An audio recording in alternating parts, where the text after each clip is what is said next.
السلام عليكم ورحمة الله وبركاته. هعمل النهاردة معاكم ان شاء الله قراقيش الشوفان باليانسون. بجد تحفة خطيرة جدا، دايبة بالرغم ان احنا مش حاطين لها دهون كتير، وفي نفس الوقت ريحتها خطيرة. اليانسون مخلي ريحتها تحفة، ناعمة وطرية وبتدوب في البق دوب كده، وصحية، ومش هتبقوا قلقانين ولا ضميركم تعبان خالص وانتوا بتاكلوا منها.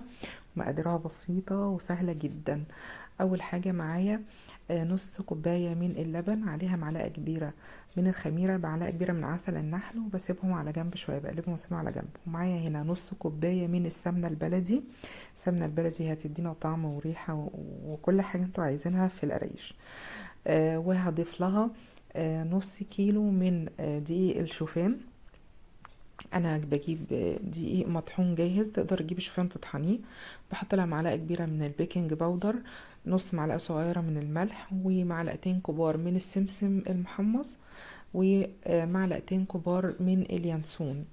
طبعا اليانسون مغسول وناشف، وممكن تديله تحميصه بسيطه علشان يطلع معاكي الطعم. وببتدي ان انا اقلبهم بقى مع بعض كويس جدا. هبتدي ان انا اخلط الدقيق الشوفان بالمكونات الاول، اللي هو المكونات الجافة كلها مع بعض الاول. وبعد كده ببتدي بقى ان انا اخلط السمنة كويس جدا في دقيق الشوفان، اللي هو عملية بس السمنة مع الدقيق. دي مرحلة مهمة جدا علشان تخلي معاكي القراقيش ناعمة كده ودايبة خالص. وكده كده الشوفان عندنا ملهوش عرق في جماله بصراحة. في الحتة دي انا طبعا دعكتها بالمعلقة الاول، وبعد كده دخلت الدقيق كويس بالسمنة بايدي، وبسيتهم لحد ما بقوا وصلوا لمرحلة ان هي عاملة زي الرملة بالظبط. وبعد كده ببتدي ان انا اضيف الحليب بالخميرة بالعسل اللي انا كنت سايباهم على جنب. وكمان انا نسيت احط في المواد الجافة حليب بودر. انا احط 3 معالق من الحليب البودر، 3 معالق كبار، بتدينا طعم حلو قوي للشوفان. وهبتدي ان انا ابتدي بقى اعمل عملية العجن. انا خدت كمان نص كوبايه ميه. انا هضيف الميه بالتدريج، كل نوع دقيق بياخد كميه ميه غير التانية تماما. فانا كميه الميه انا يعني مش هنقدر نتحكم فيها غير ان احنا نشوف بايدينا العجينه هتوصل لايه. هي اخدت مني هنا كده كوبايه من الميه، وفي نص كوبايه من اللبن، يبقى كده خدت كوبايه ونص من السائل. وكمان ضفت لها نص كوبايه، كوبايتين من السائل. اخدت معايا كوبايتين من السائل. وهبتدي ان انا اعجن فيها. انا عايزه عجينه طريه وملزقه شويه في ايدي، مش ملزقه قوي، لا ملزقه شويه في ايدي، علشان الشوفان بياخد وقت على ما يبتدي يشرب السوائل، ما بيشربهاش من الاول.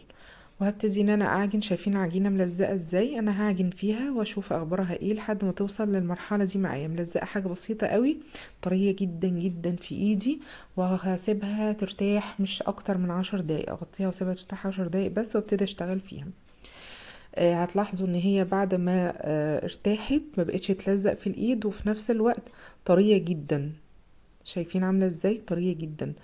المرحله دي مهمه جدا عشان تطلع معاكي رقيش مظبوطه، وفي نفس الوقت ما تبقاش طريه قوي قوي، علشان ما تبقاش القراقيش مكتومه منك. طبعا انا بلفها رول وببتدي اظبطها كده بايدي. باخد قطعه من عجين وابتدي الفها رول، وبعد ما بلفها رول واشوف المقاس المناسب ببتدي ان انا افردها. تقدري تفردي بنشابه بايدك، هي سهله جدا يعني، اسهل ما يكون ان احنا نعمل قراقيش بصراحه. فردتها بايدي وهبتدي بس اظبط شكلها. وبعد كده هبتدي ان انا هجيب شوكة واخرمها. هو هنا للشكل عامة، لو انتي مش عايزة تخرميها بالشوكة ما تخرميهاش، مش مشكلة. انا بس عاملاها للشكل، بتدي شكل تبقى مختلفة عن القراقيش السادة او القراقيش اللي بالعجل. بس بخرمها كلها وببتدي بقى اقطع المقاس اللي انتي بتفضليه.